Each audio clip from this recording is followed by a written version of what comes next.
৬ June আয়েশার ৩য় জন্মদিন গেল। দেখতে, দেখতে আমার এই বছরগুলো যায়নি। এই বছরগুলোতে ছিল অনেক, অনেক খুশির মুহূর্ত, অনেক আরামদায়ক মুহূর্ত, অনেক কষ্টের মুহূর্তও ছিল।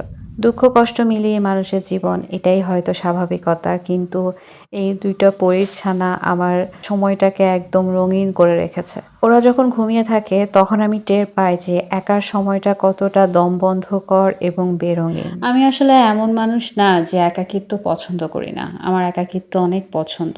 আমার জীবন থেকে এই সময় কিছু মানুষের বিয়োগ হয়েছে। কিন্তু যোগ হয়েছে আয়েশা আমিনা।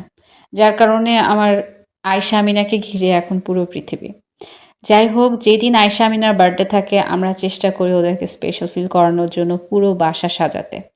বাইরের এই ডেকোরেশনগুলো ওদের বাবা করে এবং এইবার পুরোটাই ওদের বাবা করেছে। আমি একদমই হাত দিইনি। অন্যান্য বছর বাহিরটা ওদের বাবা সাজাতো, কিন্তু ভেতরটা দেখা গেছে কোনো সময় আমি সুযোগ পেয়েছি সাজিয়েছি, কোনো সময় দেখা গেছে যে একদম কেক কাটার আগ মুহূর্তে কোনো রকমে জাস্ট বেলুনগুলো রেখে সাজানো হয়েছে। গত ২ বছর আসলে এত বেশি কিছু করতেও পারিনি। আমার ১ম বছর প্রেগনেন্সি ছিল, ২য় বছর আমিনা ছিল অনেক ছোট। তারপর আমি চেষ্টা করতাম আয়েশাকে একটু স্পেশাল ফিল করাতে, ওকে অনেক গিফটস দিতে চেষ্টা করতাম। এমন না যে আহামরি দামি কোনো গিফট, ওকে আমি ছোটোখাটো গিফটস, অ্যাক্টিভিটিস, খেলনা বা ওর প্রয়োজনীয় ওই সময়ের যেই জিনিসটা প্রয়োজন পড়ে ওই জিনিসটা ওকে আমি কিনে দেই। ওর বাবাও চেষ্টা করে ওর জন্য একটা গিফট কিনতে, ওর মন মতো করে ও কিনে নিয়ে আসে। আমরা এবার ওকে যেই খেলনাগুলো দিয়েছি বা গিফটসগুলো দিয়েছি ওগুলো সবই ওর অনেক বেশি যখন রোদ উঠবে তখন খেলতে হবে, কারণ পানি দিয়ে খেলা যায়, সব খেলনাই এমন ছিল।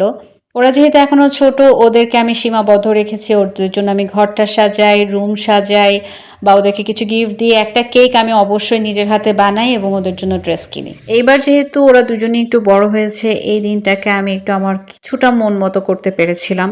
আয়েশা আমিনার বার্থডের সময় ২-৩ দিন ধরে আমাদের বাসায় আয়োজন চলে ওদেরকে উইশ করা নিয়ে। দূর থেকে আসলে এর চেয়ে বেশি কী বা করা যায়? এই স্পেশাল সময়গুলোকে আরো অনেক, অনেক স্পেশাল করে দেয় এই যে কিছু শুভাকাঙ্ক্ষী এসে। এখানে আমাদের কোনো আত্মীয়স্বজন নেই। যারা আমাদের প্রতিবেশীরা আছেন তারা আসলে একটা সময় আত্মীয়ের থেকে বেশি কিছু হয়ে যায়। অন্যান্যবার ওনারা যেহেতু সারপ্রাইজ দেন তাই আমি এবার ধরেই নিয়েছি যে ওনারা আসবে এবং আগে থেকে ইঙ্গিতও পেয়ে গিয়েছিলাম।